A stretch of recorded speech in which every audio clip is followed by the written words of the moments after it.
Welcome everyone to History Gone Wilder, part of Half History Will Travel. I am your host, the Wilder Historian, and the Patreon members voted for me to start a second biography series, this one featuring the presidents. And I'll be starting with the first president and work my way forward. This series will be released on Sundays, however, it may not be weekly depending on my workload. However, it will be more regular than my John Brown series. If you'd like to support the channel, please consider subscribing to the channel if you haven't done so already, join the Patreon page, purchase something at the Teespring store and or Etsy shop, and share the videos. Thank you all so much.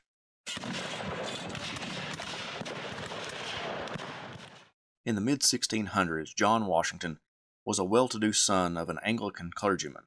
He was well educated and destined to live a comfortable life in England. But when the Puritans began to take over the political positions in the English government, John's father lost his parish and John was cast adrift. He held numerous jobs for about 6 years, but in 1656 he was a merchant seaman on his way to the New World for tobacco. The colony of Virginia was still a frontier, but tobacco growers were prospering. John was in Virginia for only a few months before he married Anne Pope, a woman in a class above his own. Through that marriage he gained 700 acres of land and a loan of £80 from his father-in-law. In less than a decade, John turned that into 5,000 acres, while holding political positions and a lieutenant colonelcy in the Virginia militia. The first son of John and Anne was named Lawrence.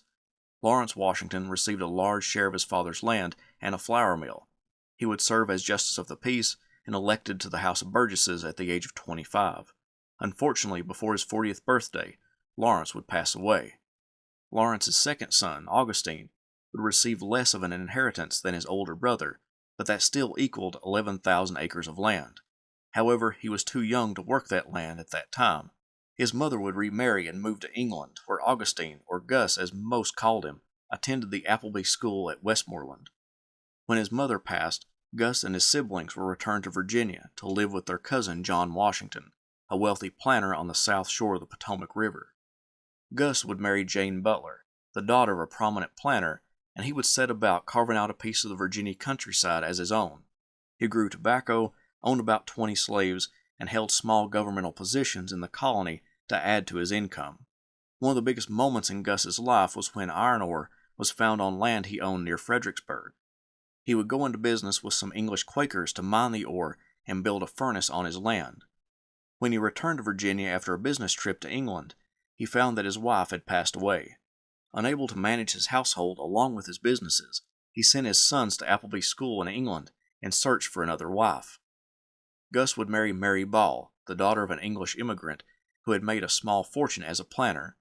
Gus moved Mary into his household and quickly she became pregnant.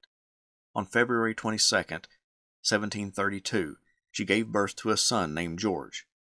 George would live with his parents and siblings on Pope's Creek for about 3 years before they would move, his father being a land speculator. They would first move 40 miles upriver, then after 3 years, moved south to the Rappahannock River across from the town of Fredericksburg. The home at Ferry Farm would be the most lavish that the family lived in to that date. The other homes were simple structures. The house George was born in was a 2-room, wood-frame house with a whitewashed mud wall separating the two halves.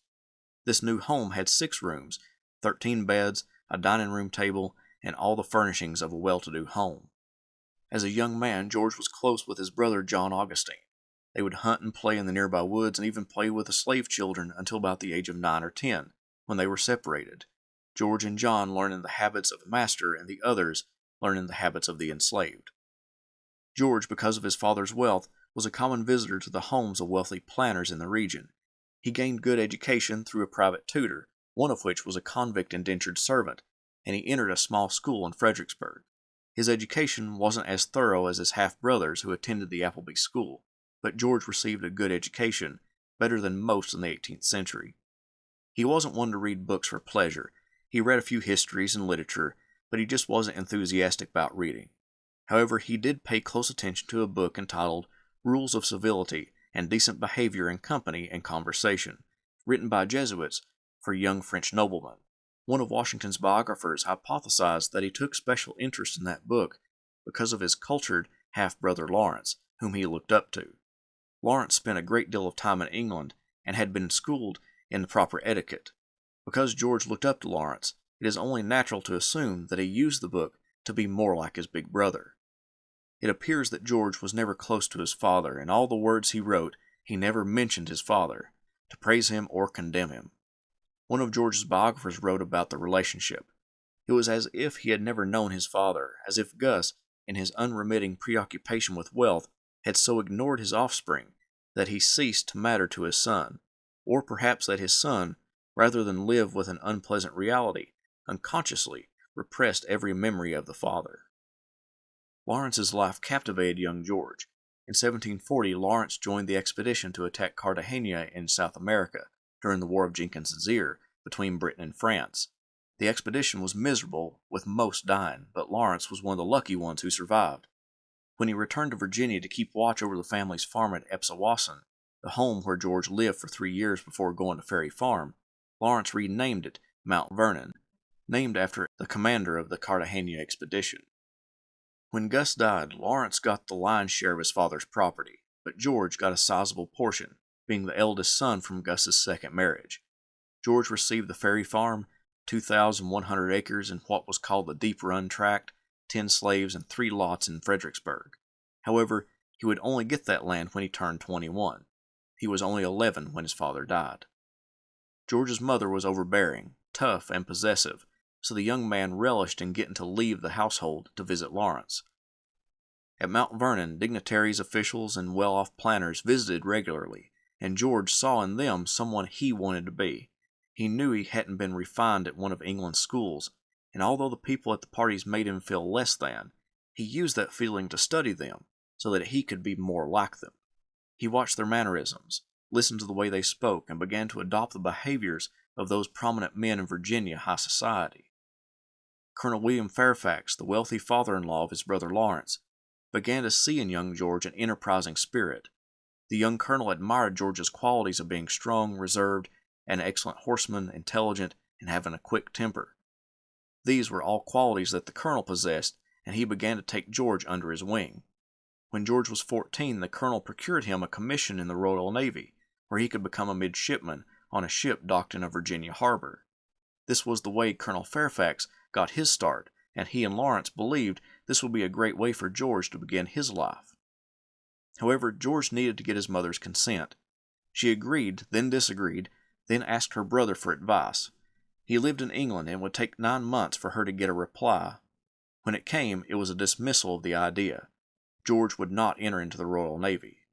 For the next year, George remained at Ferry Farm, studying and honing the craft of surveying. This study all paid off when in 1747, Thomas Lord Fairfax came to America to oversee the surveying and selling of his millions of acres. On a surveying expedition up the Potomac River, 16-year-old George would be invited along. He would act as a chainman and get to survey if time allowed. On this adventurous journey, George and the party of surveyors encountered a band of about 30 Native Americans. The colonists shared some of their alcohol and other items, and the group of Native Americans reciprocated with a dance and a concert.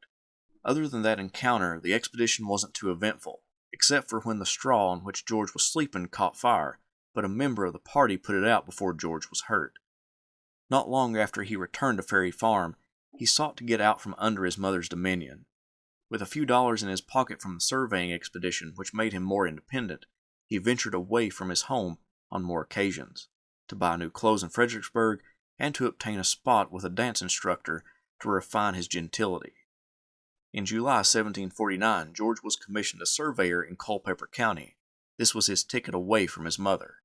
He became a good surveyor, even opening up an office in Winchester to help survey lands in the Shenandoah Valley and even a little further west. With a nice income, George began to gamble with land speculation.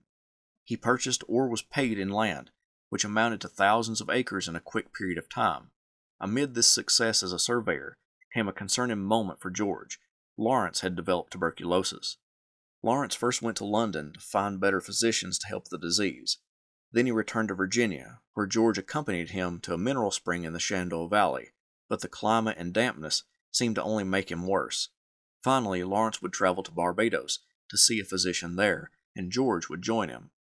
They sailed to Bridgetown, arriving in early November, while Lawrence saw the doctor and attempted to take his prescription of an environmental change By being in the countryside in between times of rest, George indulged in the sights and sounds of Bridgetown. He attended the theater, parties, and explored the countryside. On the 15th day in Bridgetown, George fell ill with a blinding headache and a fever. Soon, however, pustules began to cover his body. He had developed smallpox. He remained bedfast for 4 weeks in great pain. By mid-December, the physician pronounced him well. Aside from losing a few pounds and some small pockmarks, he was unscathed by the illness. Lawrence decided to sail for Bermuda, but George was homesick and also wanted to get in some surveying, so the brothers parted ways. The voyage to Virginia was filled with seasickness, and during the journey, George found that someone had broken into his chest and stolen money from him. When the ship made landfall, he made his way to the Virginia governor. He carried letters to the governor from Barbados. The governor, Robert Dinwiddie, invited the 18-year-old George to dinner.